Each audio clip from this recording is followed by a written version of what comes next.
conquer and we're going to take some. Is that understood? Yes, sir. That's what we're going to do, sweetheart. We are going to go and get some. All right, people, on the ready line. Are you me? Yeah! Are you me? Yeah! What are you? What are you?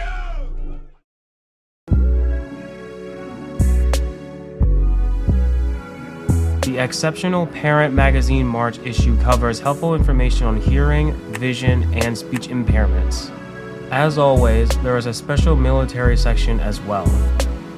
Sign up to read for free and receive the free monthly newsletter at epmagazine.com.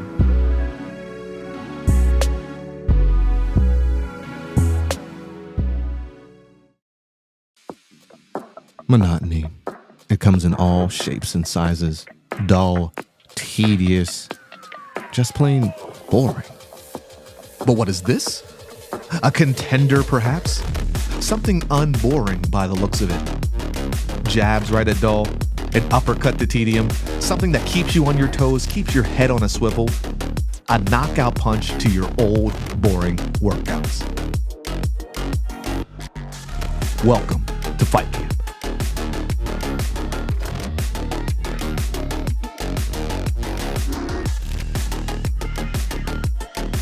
Oscar Mike Radio is a proud podcast partner of Reach Across America Radio, heard every Thursday at 11 a.m. and Sunday at 8 a.m. Eastern. They're also big supporters of the nonprofit I Got Your Six, Two Lives at Once. And with every wreath you sponsor through Oscar Mike Radio, $5 goes back to this great organization dedicated to making a difference in the lives of veterans, law enforcement, firefighters, and first responders battling PTSD. Two Lives at Once pairs these brave men and women together with dogs rescued from kill shelters. In this way, two lives are saved at the same time by saving each other. Donate now. Go to reachacrossamerica.org/Oscar Mike Radio to help. That's reachacrossamerica.org/Oscar Mike Radio.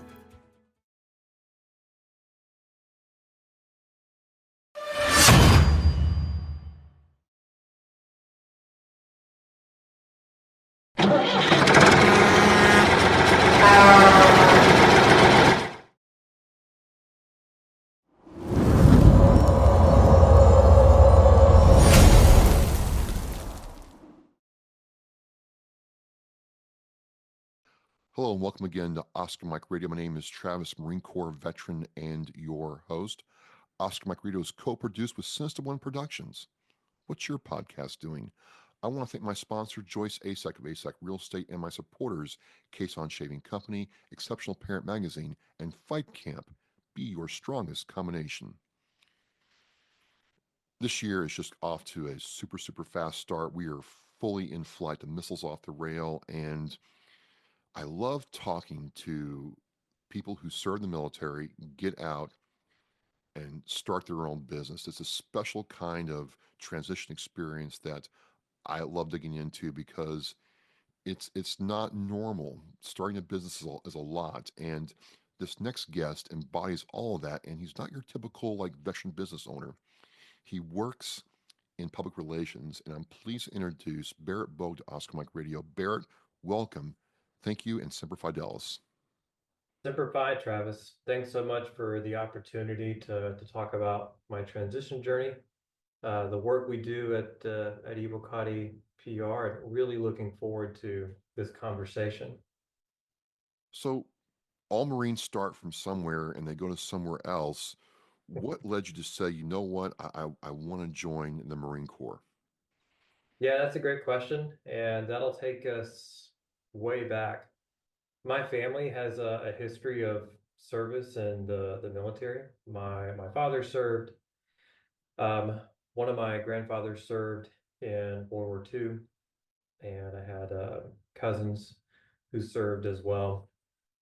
One cousin in particular was part of Desert Storm, so it had always kind of been part of our family dynamic, and I understood that, but I never saw myself in the Marine Corps. I thought you'd have to be kind of crazy to do that. In my freshman year at the University of Tennessee, Knoxville, I was randomly assigned a roommate who was in the Marine Corps Reserve, and he was telling me, all about it, and I was learning about how the reserve component in the military worked. And I remember the moment that I decided. I had just set up a checking account at the UT Federal Credit Union. I was walking on my way back to the dorm, and I thought, well, why couldn't I join the Marine Corps? Why wouldn't I try this? So I was what recruiters love, right? I literally walked into the office and said, I want to join the Marine Corps. I don't know anything about you guys or what. I know you're tough. I know you got great looking uniforms. And he was like, oh yeah, here we go. He must have pinched himself like, Oh, God. it was great. And I said, what do you got available? And he's like, infantry. I said, well, all right, let's try that. So I joined the Marine Corps Reserve I joined the delayed entry program in 1998, and then went to boot camp at Parris Island in 1999. Were you like a machine gunner? Did you do the law? Did you do just No, so I started out as what was it, the rifleman, the point man.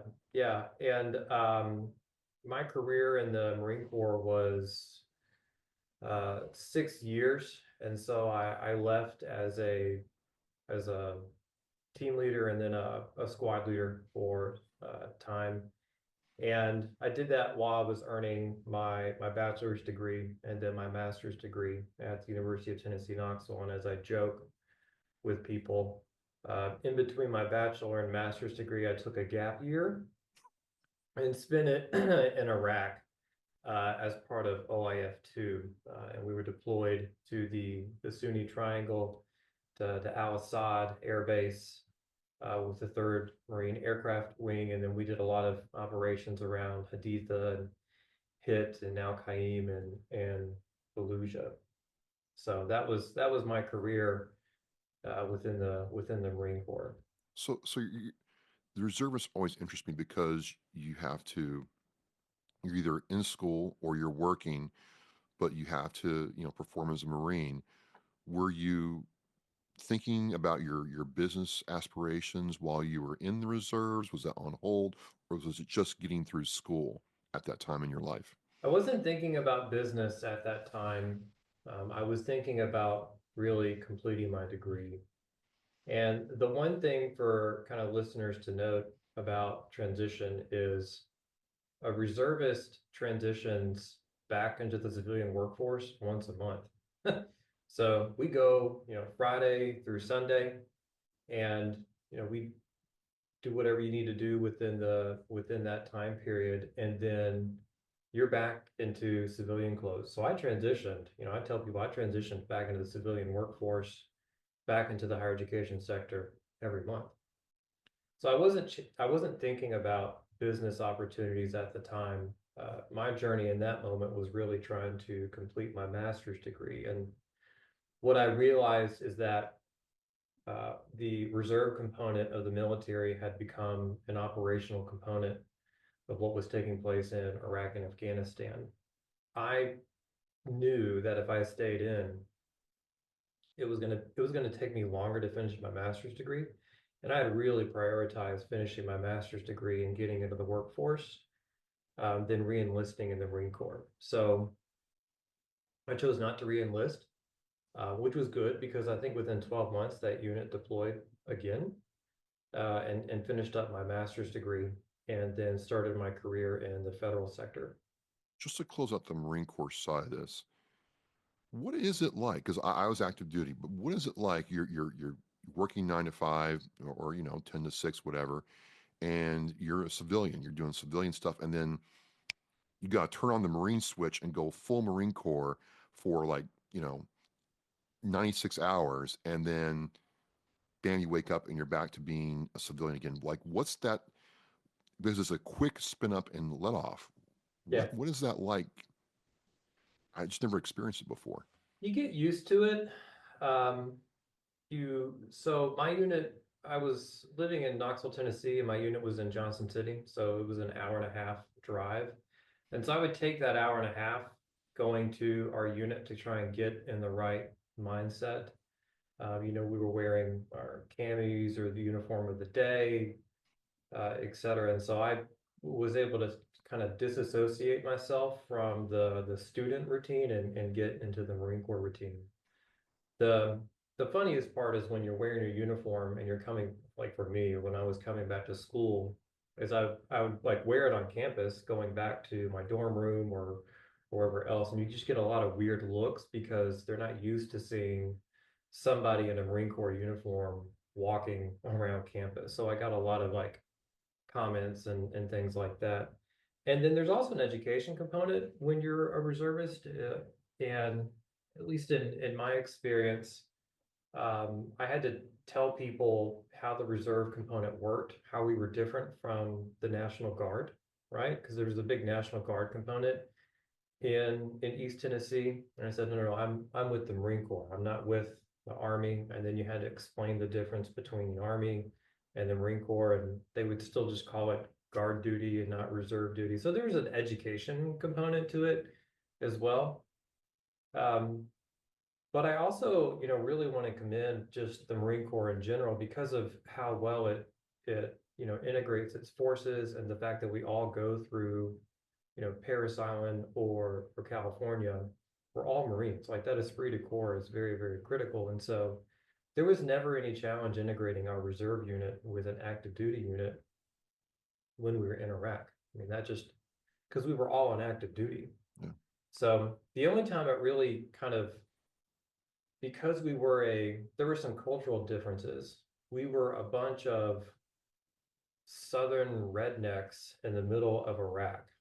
And that was fun to be a part of, if you can kind of imagine that. A lot of these guys that I served with just really had no fear, and it was remarkable to see. If we thought there was an ID on the road, like we would just kind of walk up to it. Like, I mean, it was really, really interesting. So there was that component of it as well. The one thing I want to pick your brain about is you went for your bachelor's and then decided to get your master's. And this is kind of important to me because I had a person in that demographic saying, what do I do? Do I, I finish my bachelor's? Do I get my master's right away, or do I get some work experience, or do I put off my master's? And I said, I'd never gotten my master's, and for the full disclosure, Bear, I don't have my bachelor's. I said, but what I've seen in my life, in other people's lives, is the people who pay the toll up front have a lot more runway with their career after they've focused on their education first, if that's what you want to do. And so I'm kind of curious why you chose to do that, because it's a big commitment to do your bachelor's, take your gap year even, and then get right back to your master's before you go on with your career. I'm just curious why you did that. What was my mindset at the time, kind of like you indicated, was I wanted to focus on that and get it all done, just kind of go down the runway from bachelor to master's. I didn't have a very strong interest in going PhD, although a lot of people do that. But I typically see kind of two different paths that people take. One, which is what I did, go straight from your bachelor to your master's. And essentially that works well because you're already living that life where you're probably working part-time or full-time. And you're studying and you're researching, and it's really not a big change in lifestyle to go from earning your bachelor to your master's. And so it's easy to integrate that. Others will delay enrolling and pursuing a master's until they've got time in the workforce, and they'll try and earn their master's or a second bachelor or even a PhD part-time. And that can work well also. But I had the benefit of saying that I was earning experience through military service at the same time. I was also working part-time on campus in various jobs. So I was gaining experience, and very unique ones, while I was pursuing my master's degree. So don't discount yourself if you are earning a master's degree right after your bachelor's degree and you're in the military, that's legitimate experience that you're gaining at the same time that you're pursuing a degree. You finish your Marine Corps career, you have your master's, you're ready to go. What got you into your line of work of public relations? Yeah, that's a good question. So my master's degree was in higher education and administration studies. That's a very fancy way of saying I wanted to be a college president or a college professor in the future. And I very much believe in higher education, especially for anybody listening who's thinking about that. Higher education is the great equalizer in our society. It's the one thing that you can do to invest in yourself that can really improve your quality of life. And so I enjoyed that, and I wanted to be a part of that community. The other thing, though, was when I came back from Iraq into the University of Tennessee, I found a community that was very supportive of me as a veteran, but totally unprepared to support my needs, mentally, physically, spiritually. And that's the moment that my passion for the military connected community and serving this community was born, because I realized that there were millions of servicemen and women who were coming back into the civilian workforce, into the civilian sector. This would be 2005, 2006. And those sectors, the private sector and the higher ed sector, had no idea how to support us in our transition journey. So I knew I wanted to be a part of that. And I learned about a program called the Presidential Management Fellows Program through OPM. And they take master level graduates and they place them into mid-level management roles in the federal sector for 2 years. And if you perform well in those 2 years, you're converted into a federal employee. So I was really interested in that. It felt like a way to continue an act of second service, to give back to my community. And I was accepted into the program, and a representative at the Department of Veterans Affairs found my resume through that program. She contacted me and she said, "Hey, I see you're a veteran. I see you use the GI Bill. Would you like to interview for a job at the office that manages the GI Bill?" And I said, "Sure, that'd be great." And so I had an interview with the director of the GI Bill. It went really, really well. And they made an offer, and I accepted. In 2007, January 2007, I moved up to DC. I didn't know anybody. I didn't really have a place to stay. I had to stay with friends. And that began what was a 10-year career at the Department of Veterans Affairs. And that same month, in January 2007, Congress introduced new legislation to vastly expand the GI Bill. And the program, the legislation eventually became the post 9/11 GI Bill, which represented the largest expansion of education benefits since World War II. And I was working in that office, and I was part of the team responsible for implementing it. And I said, look, if we're going to do this, and we're going to start serving 3 times as many people, we've got to go where they are. We've got to reach out to them. We've got to be on social media. And I advocated for creating one of the first Facebook pages in VA history with the GI Bill. And they said, "Great, Barrett, go do that." And that's really where my entry point into PR and marketing was, and learning about the power of storytelling opportunities. And so I became the team leader for outreach and digital engagement, responsible for all of the PR and marketing around the GI Bill. Now, I'm an Air Wing Marine, Barrett, but walk with me here. Yeah. maybe it's just a rudimentary question, Lance Corporal Schmuckatelli talking to you here. But a lot of people tell me, or you read enough stuff, and it's almost like PR and marketing are kind of like the same thing. And like, it can't be the same thing. To me, it's different stuff, but I don't know how to articulate it. Yes. So for me and my watchers and listeners, is there a difference between the two, and what is it, if there is? So the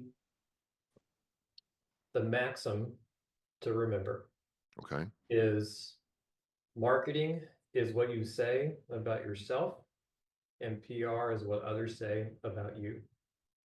That's it. And they are somewhat integrated, and they're overlapping, and they relate to each other.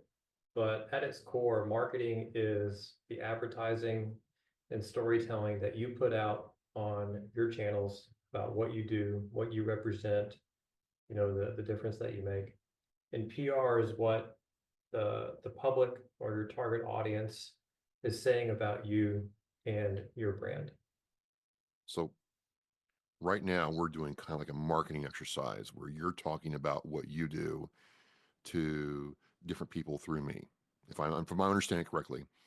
But PR is somebody hearing that and saying, I think this about Barret because I've heard this. I could be off, but that's what I'm hearing. Yes. I'm going to take this interview and I'm going to market it on Evocati PR's marketing channels on LinkedIn, Twitter, and our website. Somebody may watch it. Let's hope a bunch of people watch it, right?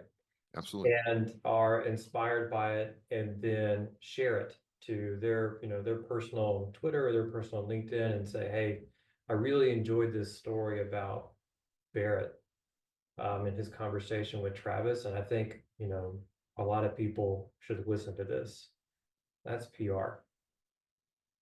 So, because I used to think, until I started, reading about you and what you did, and we started talking, is PR is what happens when there's a scandal, or, like one that comes to mind is when the BP oil rigs blew in the Gulf of Mexico, and there was a lot of like PR about how great BP was, and marketing is about, I think back to Glenn Ross, where he's like, always be repping. That's kind of what I think, and I could be completely wrong. I don't know, but this has been one of the reasons I wanted to do this, because you don't get to talk to people like this every day in my line of work, Baron. So you're right about marketing, and there is a crisis management component to PR. The critical thing is that you have a team in place with your company, or you've talked about potential crises within your company and how to manage that from the PR side. But there is certainly a component in PR about how well and what you should say in responding to a crisis. You do all this stuff with the VA, and ladies and gentlemen, I'll have a link to the Evocati website. Sorry, I was thinking Evocati, but it's the Evocati website and Oscar Mike Radio show post. You've worked on several campaigns for military-related entities. But what got you saying, you know what, I can do this at a high level. I've done this at a high level. Now I want to take it and do it as my own business, as my own entity. How did that process work? Because it's one thing to do it for somebody, but now you're doing it as your own business. Yeah. So I spent 12 years in the federal and nonprofit sector with VA, and then a veteran service organization called Student Veterans of America, and I worked with them for 2 years. And all about PR, marketing, chapter management, event management, etc. And what I found in that role is that a lot of businesses would come to VA and say, we have this great product or this great service. Can you tell people about what we do? Or they would come to SVA and say, we have this great program that takes veterans to go fly fish. Really fun. There's a healing component to it. Can you let your student veterans know about this? And in the back of my mind, I thought, I could teach your company how to do this, or I could do this for you or with you. You don't always have to rely on the largest platforms to amplify the difference that you're making in the community. So that's where the business idea was formed, to say, could I create a business around storytelling and elevating the impact that these nonprofits are having. And so I, for my midlife crisis, when I was at SVA, I came to believe that if I didn't start this business before I turned 40, I was never going to do it. I had to prove it. I had to go out and say that I'm either going to succeed or fail. So you're supposed to date your business idea before you marry it. I did not do that. I just eloped. I went to my boss and I turned in my 2-week notice and I said, I had this business idea. I had this really weird name for the company.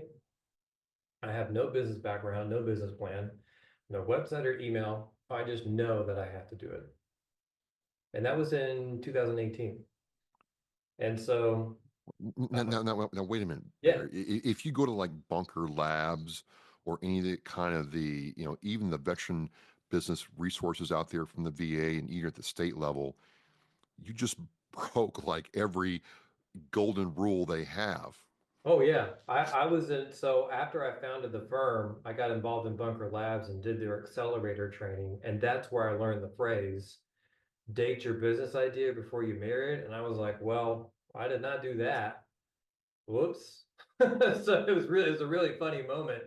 So I do tell people, like when I'm coaching veterans and spouses who want to start their own business, date your idea. Don't do what I did. It's too risky. Date your business idea before you marry it. Don't elope. But yes, I know exactly what I did, and it was not the right way to do it. But did you do it because you had the higher education, you had the experience doing it for the VA, and you're like, you know what? I'm a good bet, and I know I can do this. Did your Marine Corps time figure into it at all, or was it just like, you know what? I'm going to turn 40. The runway's ending, and I want to launch this before I lose it. It was all of those things, and I'll go into detail. There was another component too, that I am married, and I told my spouse at the time, and she was very encouraging. She understood what the risk was. I went from making good money at VA to taking a $40,000 pay cut to go work in the nonprofit sector to make a little money, to founding this company and making no money, right? That's a big financial impact to our family, and I could not have done that without the support of my spouse. So that was one very critical component to have. But the time and attention and the skill sets and traits that I learned working within the Marine Corps and VA and SVA all played a role in that decision to give me the confidence to say, I know I have the skill set to do this. I just need to apply it. And that's been true every single day. The best decision that I've made was to found the company, to go off on my own. And my wife and I had an agreement. We said, if this is not profitable within the first year, then I was going to close the business and go back into the private sector, the federal sector. So I gave myself a deadline. I'm a very deadline-driven person. I've learned that through my military service and working in the federal sector. And so that gave me something to strive for and to achieve. And it was one of the best possible decisions I could have made. So I spent that first year really honing in on my business acumen. I was like you said, I went into the Bunker Labs program, which was tremendously helpful. I went and was part of the Bush Institute Veteran Leadership Program. And I said, I'm going to spend the next year, probably 24 months, investing in myself to become the best possible business owner. And that's what I did. So that choice and that decision played a direct role in our continuation and ability to continue serving clients 5 or 6 years later. So year one's coming to an end. The success failure criteria is there. What was it like when you're talking with your wife? And kudos to her for being so supportive. Strong relationship there, and you're both realizing that, hey, we're going to meet the goal, we're going to achieve the objective. Did you all ask yourselves what's next, or was it just a feeling of relief? What was you met the objective, now what's next? It wasn't like that because I self-identify as a veteran entrepreneur today. Like Okay. the 30-second elevator pitch is Barret Bogue. I'm a veteran entrepreneur. I run a full-service PR firm called Evocati PR, and we support clients in the nonprofit and agriculture and military-connected sectors. It wasn't like that because literally every day I'm thinking about what's next. Every single day. What is needed for the firm to grow? What is needed for us to survive? What kind of talent do we need to bring in? Who are the prospective clients that we're looking at and meeting with? So there was that moment where we realized this has an opportunity to become a brand and to grow. And after that, there were no annual check-ins. It was just being aware of what were the upcoming changes and things like that to the firm. So I think more than anything, it kind of gave me the freedom and the permission slip to continue doing this job and continue growing the firm. And it's been that way ever since. So about the firm itself, one, Evocati, what is that? And then, how do you actually, let's start with Evocati first, and then I'll go to my next question, please. Thank you. The weird name. So in coming up with the brand, I knew what I didn't want. I did not want red, white, and blue, or an eagle or a flag, but I still wanted some way to connect it back to my military service. Like I wanted that representation in the name and in the branding. And so, because I wanted it to be able to kind of have that association without being explicit. So what I learned was that the Evocatus were back in Roman antiquity, the Evocatus were the first kind of version in classical antiquity of a professional reserve force. So the Evocatus were Roman legionnaires who served, I think it was 12 or 16 years in the legion, and then they left, and Emperor Augustus added him to his payroll as an Evocatus or a reserve legionnaire to come and serve when needed, when called. And I loved that idea of like, hey, we can be a force in waiting to come and help clients who need us. And so Evocati PR was born. That was the inspiration behind the name. That's really cool. I never thought of it that way before, but that does work, and it sticks out in my mind. Like I never forgot Evocati the minute I heard it. The business is in these sectors. You mentioned nonprofits, agriculture, and military. What particular challenges do those sectors have that you feel that you are well suited to meet for your clients? So we're B2B, we're business to business. Prospective clients come to us with maybe one or two of the following problems. In the nonprofit sector, which is very resource constrained because it's nonprofit, they'll normally have one person who's wearing all the hats: PR, marketing, fundraising, etc. And they need help. They need somebody to come in and engage with the media on their behalf, help with planning social media marketing campaigns.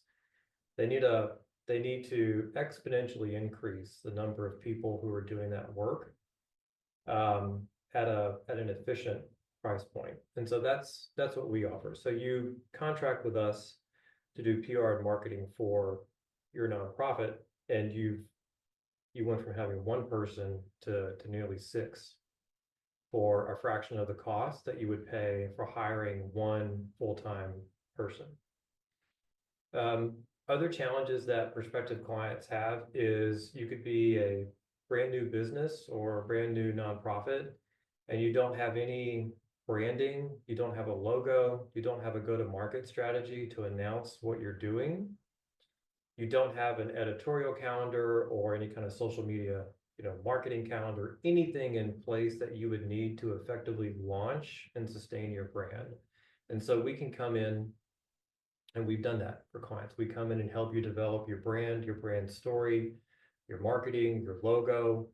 We get you placed in the media, and capture share of voice as well.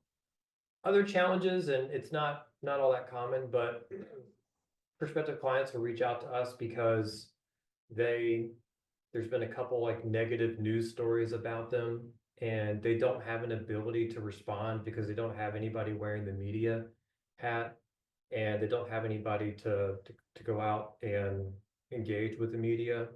And so they're trying to do all that in-house, and they realize they need a team of professionals to help do that. But ultimately, it comes down to another maxim for your audience to know is this: if you as a business and a business leader or a business owner, if you're not telling your company's story, somebody's going to tell it for you. If you're not telling your story, somebody's going to tell it for you, and that can be a problem. So you've got to shape people's opinion, and you've got to be very active in shaping your brand and your company and what it's doing. So that storytelling component is very critical for what we do at Evocati PR. So that's what I want to understand, because everybody's different. Perspectives are all different. How would you look at somebody, or how do you look at somebody? When I say somebody, a business, a client, and say, you know what, I think this is what your story should be to get the best outcome for what you're trying to do. Is that like an art? Because storytelling is a process, but sometimes not linear, if you understand what I'm trying to get It's at. not, and we do that because of the great people that we have working for us, who Okay. have the experience to identify the stories that we believe are going to resonate within the community and to capitalize on that. You can't get that from AI. You can only get that through experience, and we have a really great team to help do that. Well, What we tell clients and prospective clients is that we're not a PR firm. We are a problem-solving company disguised as a PR firm. Okay? We're a problem-solving company disguised as a PR firm. You tell us what problem you're having or what challenge you're having, and we are going to work with you to solve it. And those problems can be, I'm not getting enough, coverage in Fox News. That's always a really popular one. In the nonprofit sector, it's, hey, we're not making a dent in fundraising. It could be, we have this nonprofit program that is fantastic. We're just not getting enough people to apply to it. And there's also some business coaching part of it from my own experience as an entrepreneur that we bring to the table. Like, hey, we're thinking about hiring this position. Do you guys have any experience with that? What do you think about that? And we can, we can advise them on that. So that's really kind of the key way that it is about identifying those storytelling opportunities, but more importantly, the most important thing is how do we identify the value that we can provide back to clients? And more often than not, it's about helping them solve problems within their company. Let's talk. I was going to talk about AI later, but we'll do it now because you mentioned it. Yeah. I do hear and read a lot that, hey, I'm a boutique PR person, marketing person, and I have all this AI back end, so I can offer you a different rate. I can offer you a different outcome because I'm using AI. But you just said that AI is not really a difference maker versus a human who can extract that story. Why is that, Barret? AI is very good at completing tasks, doing research.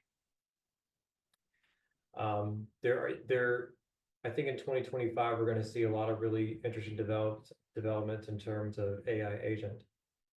But what it's missing right now is the human element of saying, I think this is an interesting story, and I think this reporter at this outlet would really, really like to know about it. Let me pick up the phone and call them and have a one-on-one conversation and pitch it to them. AI is just not going to be able to do that. Now, that being said, we have, I mean, you probably know this, we have more AI than I know what to do with. Every single platform, every single piece of software that we use now has some type of AI component. Yeah. They're all introducing AI, and it's great, and it's helping shrink the time that it takes to complete tasks within the company, as well as helping us generate really effective content for clients. How we use it today, besides kind of shrinking the task time, is we've got our own model that we've trained on all of our clients. So we take a lot of the branding, target audiences, key messages, past social media and press releases, and we've trained an AI model on that client's voice.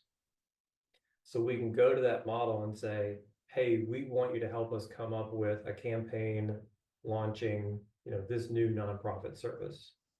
We want you to use all these training materials that we have inside to help us come up with all of the copy and campaign materials.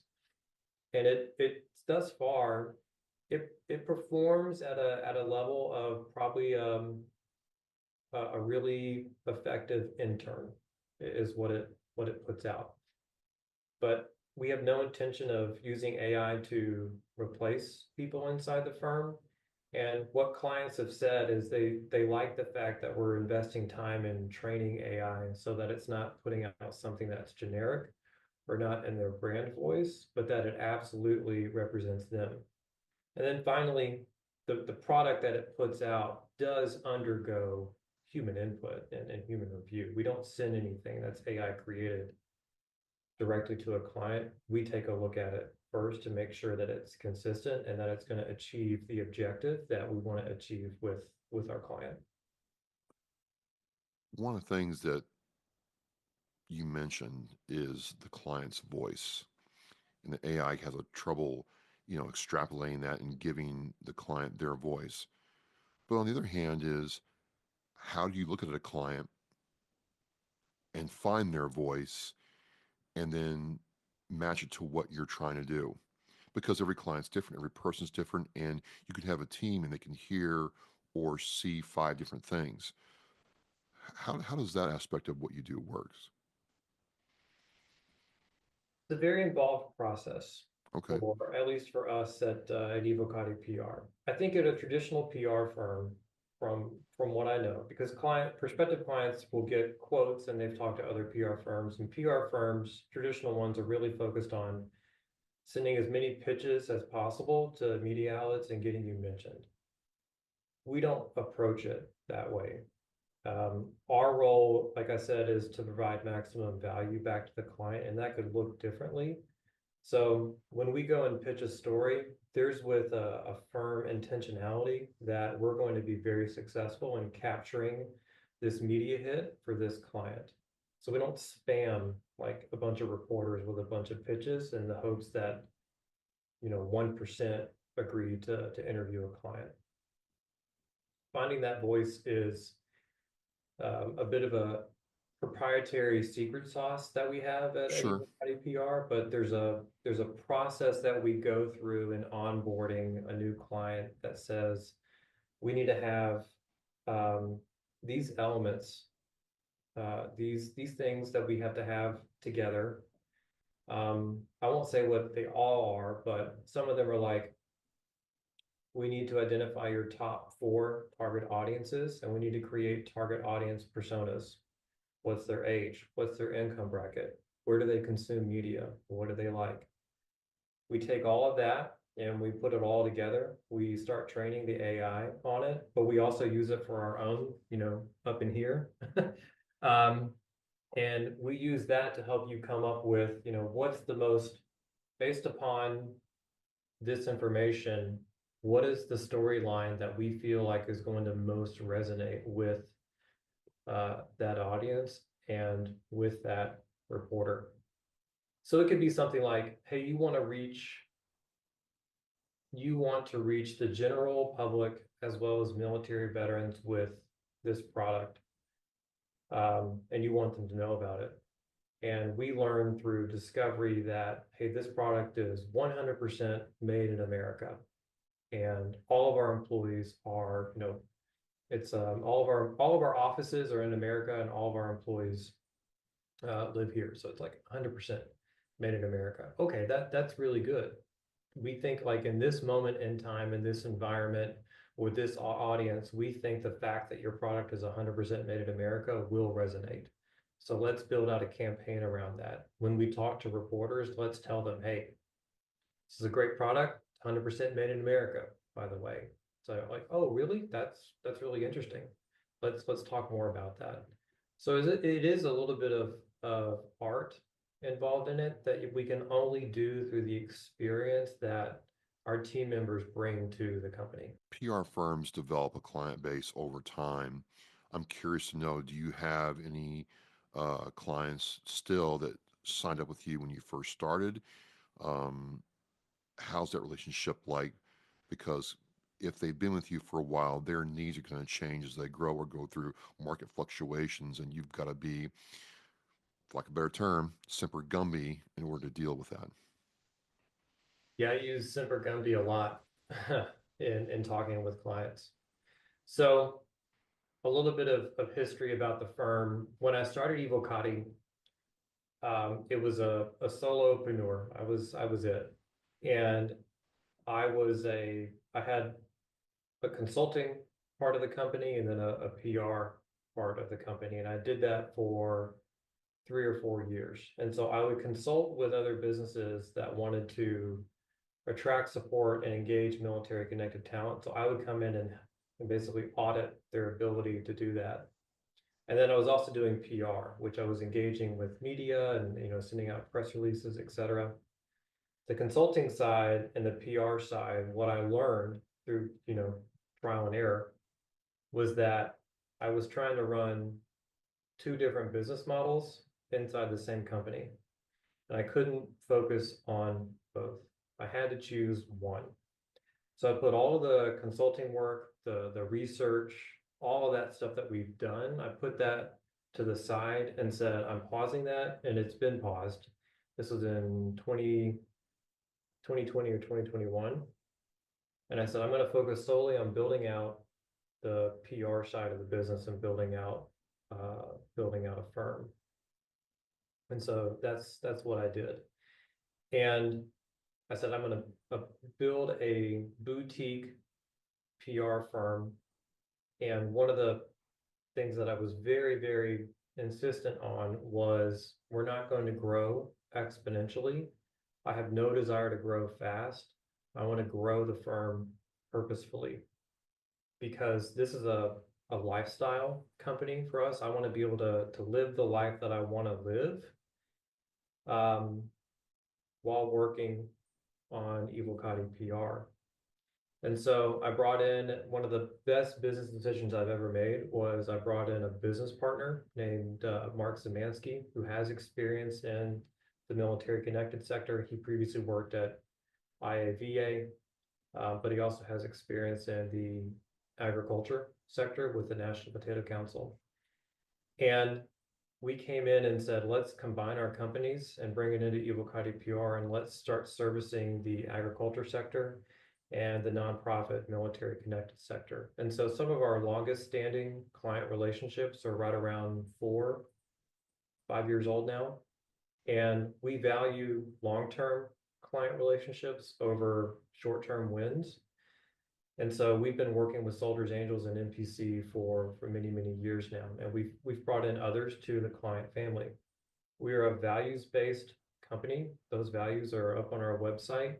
And we're very, very particular about who we choose to work with. And we go through a very extensive discovery session over two different meetings with prospective clients. And we have told prospective clients before, like, you don't really fit in with us. You don't really your value sets are very different from ours. And so we're just going to choose not to work with you. But for my business partner, Mark, and I, it's very important that what Mark likes to say is, I want to get up in the morning and be very excited about the work that we're doing. And so that means that we have to be very particular about the type of clients that we work with. And we've got some really, really good ones. As you go into the rest of 2025, and you've been in business now for doing this focus portion of your business for this length of time, 4 or 5 years, do you have any forecasting you can do about the future of Evocati?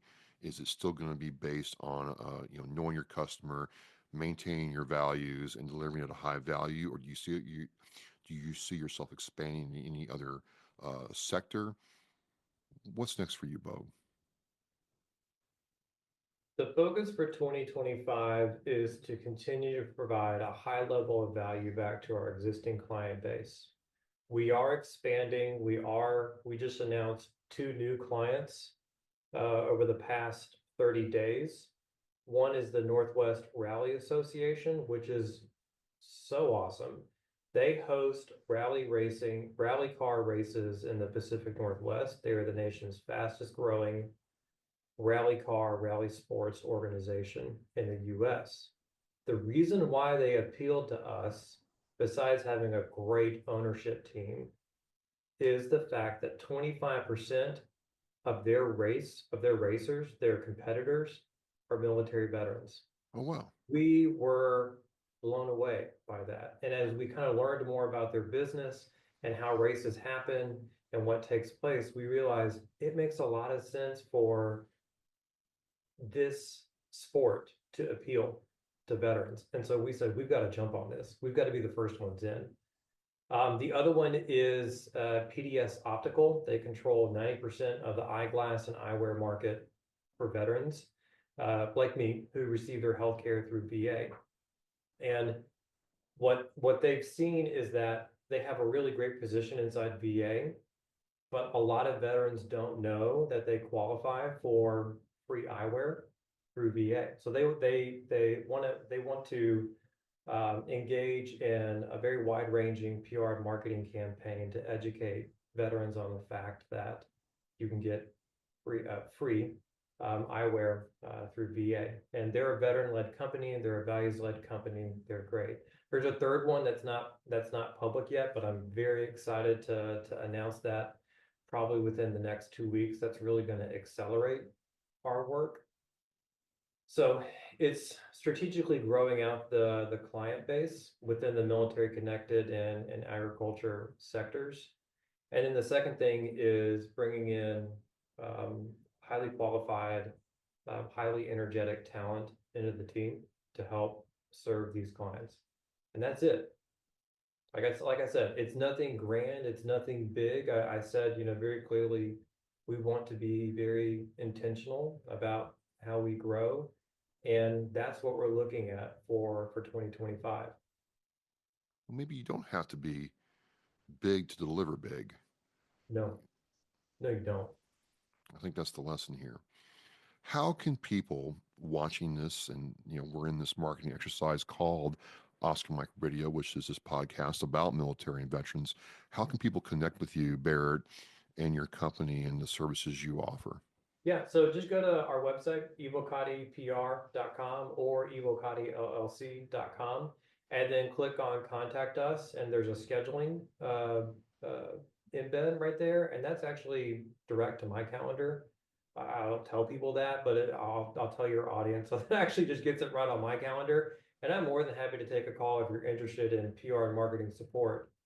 But for this audience in particular, you can find me on LinkedIn. You can find me on Twitter or X. Give me a follow, shoot me a connection request.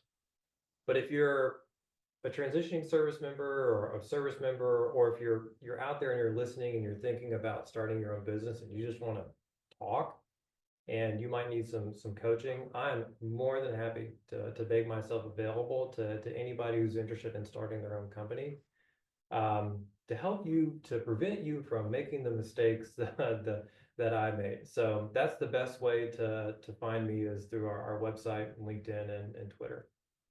Well, Barret, this time just flew by, and there's so much more to unpack that I'm going to have to ask you to come back on. We'll work that out. But this has been just like a masterclass in taking your education, your military experience, benefiting from that, find your way, and then really betting on yourself and delivering at a high value to the people that trust you with their story, their brands, their companies, their livelihood. Um, I need more than 1 hour, so I want to work that out.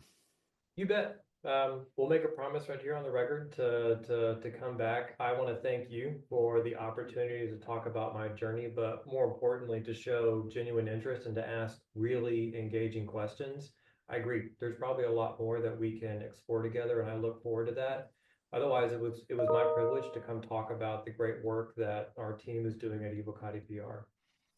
Absolutely, absolutely, 100% will make that work. And again, this is just really highlighting how amazing the veteran business owner is, what they've been through, and the desire they have to serve people in their own communities, nationwide, wherever they are. And Northwest Rally Racing, well, I like racing in this household, and we do, and we'll check that out, because to me, I know that NASCAR and Formula One, Barret, who's the best, but I'm in the minority. I think the rally guys are truly the best at the racing craft. I mean, you're a little unhinged getting in that car, going 5 feet from trees and cliffs, and getting it done. I mean, it's a different kind of skill.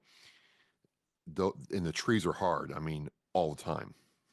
Yeah, their secret sauce, and maybe we can do a deep dive into our clients later, but their secret sauce at the Northwest Rally Association is that it is 100% accessible for amateurs and professionals. They do world-class training.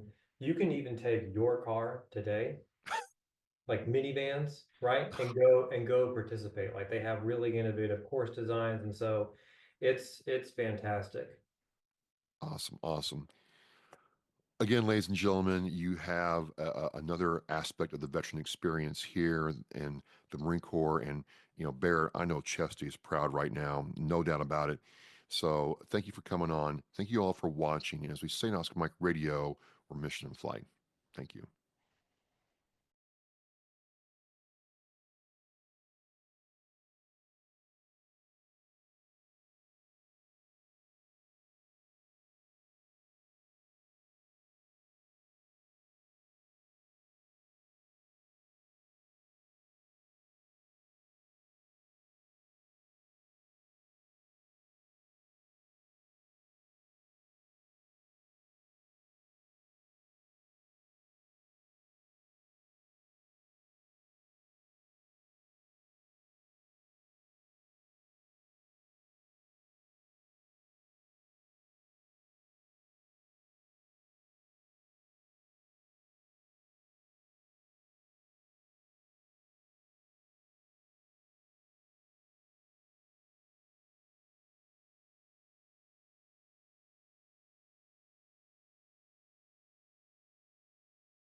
The biggest fear Gold Star families have that their child will be forgotten. We need to never forget freedom wasn't free. It's the fact that they give us the life we have now. We should remember them and give thanks to them. If I can be a part of something today that's going to make the surviving family of any of these veterans, these heroes, feel better tomorrow, then it's worth it. That one wreath symbolizes one family that was able to smile because of the generous donations. To sponsor a wreath and honor a veteran, visit wreathsacrossamerica.org.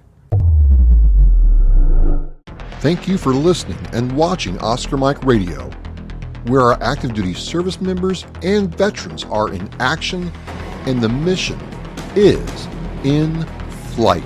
Oscar Mike Radio is an oversized load Co-Sinista One production.